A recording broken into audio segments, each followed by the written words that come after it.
Assalamualaikum warahmatullahi wabarakatuh. Anak-anakku sekalian, pada kesempatan ini Bapak akan melanjutkan materi selanjutnya, yaitu tentang periode Bani Umayyah. Sebelum kepada materi, marilah kita berdoa sama-sama, mudah-mudahan kita diberikan perlindungan dan diberikan kelancaran dalam belajar ini. Kita akan melanjutkan kepada materi selanjutnya, yaitu tentang sejarah di masa Bani Umayyah. Di sini ada periode sejarah Islam. Yang pertama, periode klasik pada tahun 650 sampai 1250 Masehi, masa kemajuan dan masa keemasan Islam.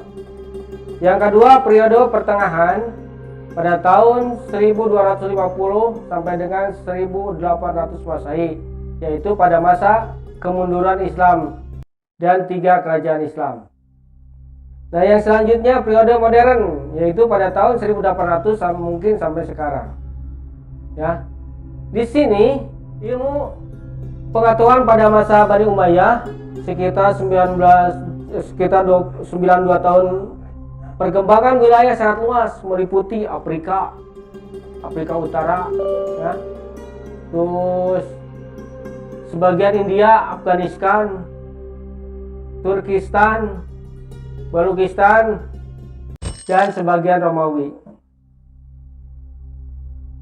Nah, di sini Bani Umayyah adalah kekhalifahan Umayyah, yaitu pertama setelah masa Khulafaur Rasyidin yang memerintahkan pada tahun 661 Masehi sampai 705 Masehi dengan Damaskus sebagai pusat pemerintahan. Kalau seperti di kita di Indonesia adalah Jakarta. Nah, itu pusat pemerintahan. Nama dinasti ini dirujuk kepada Umayyah bin Asyam, yaitu kakek buyut dari Muawiyah bin Abi Sufyan. Sistem pemerintahannya adalah monarki, terbentuk kekhalifahan. Nah, di sini di dalam pemerintahan Bani Umayyah terdapat hasil kebudayaan. Di antaranya Rusdi, dia berpegang pada ilmu Al-Quran dan hadis. Yang selanjutnya ilmu bahasa Arab dan tarikh, ilmu geografi, ilmu kimia, kedokteran dan perbintangan, serta kesenian dan arsitektur. Selanjutnya Tristiono, itu mungkin orang Sunda, ya, atau orang mana. Nah, kalau Tristiono ini mereka itu di bidang kebudayaan, bangunan, seni sastra dan seni ukir, ilmu pengetahuan, politik, militer, dan sosial budaya. Contoh kebudayaan mungkin banyaklah. Kamu juga sudah pada mengetahui bagaimana kebudayaan di Indonesia. Di Indonesia saja sudah banyak begitu kebudayaan. Bangunan mungkin kalau di sini gedung-gedung. Terus ilmu pengetahuan. Ilmu pengetahuan dari mana? Pertama dari buku.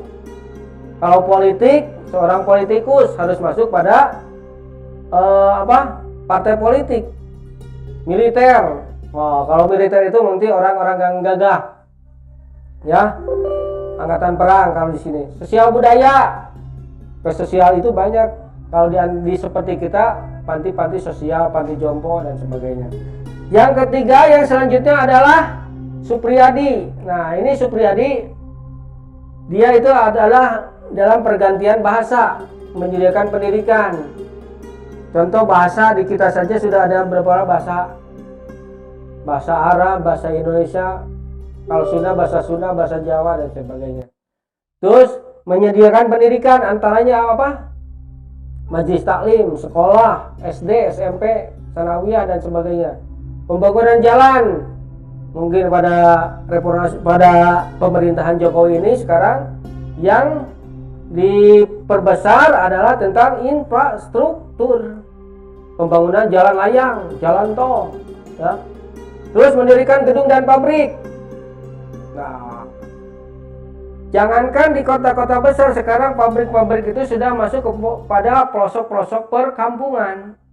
Ya, pabrik sepatu, pabrik dan sebagainya. Yang kedua, yang selanjutnya adalah pasal tentang undang-undang. Di dalam suatu negara pasti adalah ada yang dinamakan pasal atau undang-undang. Gunanya untuk apa? Nah, gunanya yaitu untuk memberikan peringatan kepada masyarakatnya. Yang selanjutnya, ilmu pengetahuan yang maju.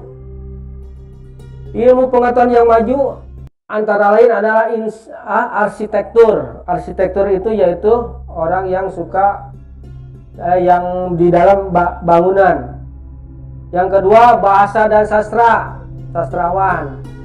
Selanjutnya, ilmu qiraat. Nah, kalau anak-anakku sekalian mau membaca Al-Quran dengan bagus, dengan tartil, maka harus mempelajari ilmu qiraat. Ilmu filsafat. Ilmu filsafat lagi banyak sekali di sini. Nah, nanti kalau kamu sudah masuk kuliah, di sana tentang ada jurusan ilmu filsafat, ilmu astronomi, ilmu kedokteran. Justru kalau ilmu kedokteran sekarang sudah menyebar di berbagai fakultas, ada ilmu kedokteran. Di ilmu sejarah. Ilmu sejarah itu untuk mengenang atau memberikan sejarah waktu dulu. Selanjutnya, sistem pendidikan masa Bani Umayyah. Yang pertama adalah masjid dan kutub sebagai pusat pendidikan. Dulu mah masjid, ya, sebagai, kalau di sini kita adalah sekolah. Tapi tidak, di masjid juga sekarang banyak yang dipakai untuk pusat pendidikan berbasis Islam. Yang kedua, halakoh, sistem pengajian tradisional. Ya. Kalau dulu, zaman dulu mah pengajian teh pakai di masjid, di surau, tidak seperti sekarang. Ya, lebih enak. Yang selanjutnya, istana khalifah sebagai tempat rujukan dan perpustakaan. Nah, dulu mah istana khalifah itu sebagai perpustakaan. Kalau sekarang kan banyak perpustakaan daerah, perpustakaan di sekolah saja. Setiap sekolah pasti diadakan perpustakaan. Yang selanjutnya, pendidikan istihad bagi anak-anak bangsawan.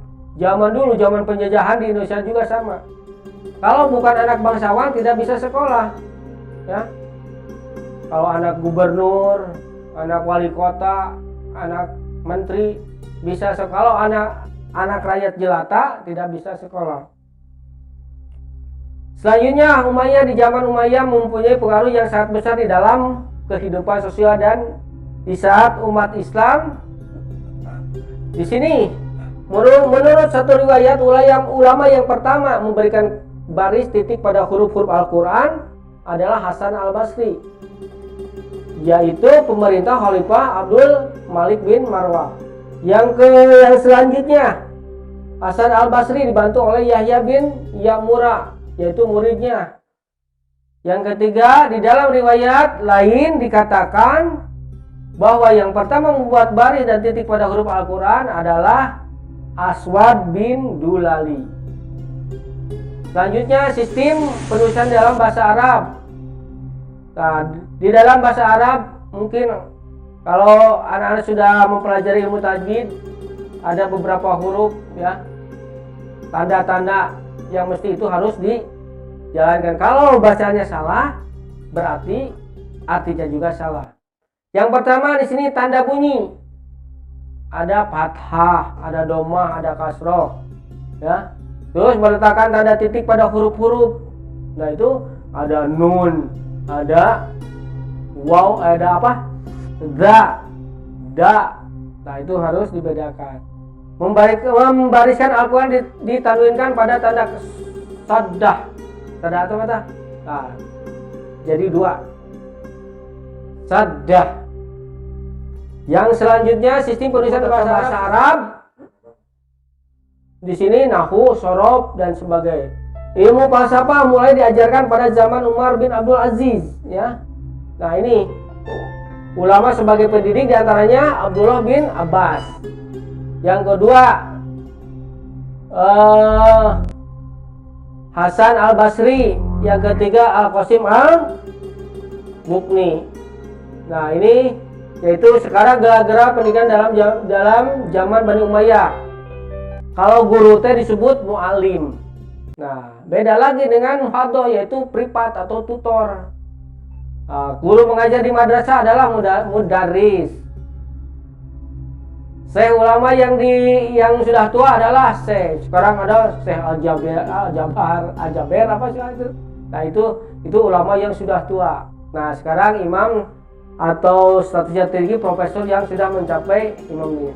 Nah, ini berhubungan dengan pembelajaran, maka Bapak akan menugaskan pada kalian ya di sini, yaitu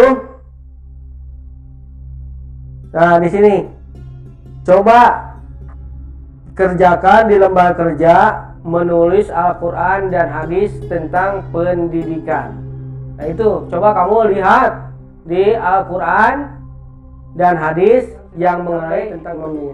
Nah, ini mungkin dari Bapak cukup sekian. Billahi taufiq wal hidayah. Wassalamualaikum warahmatullahi wabarakatuh.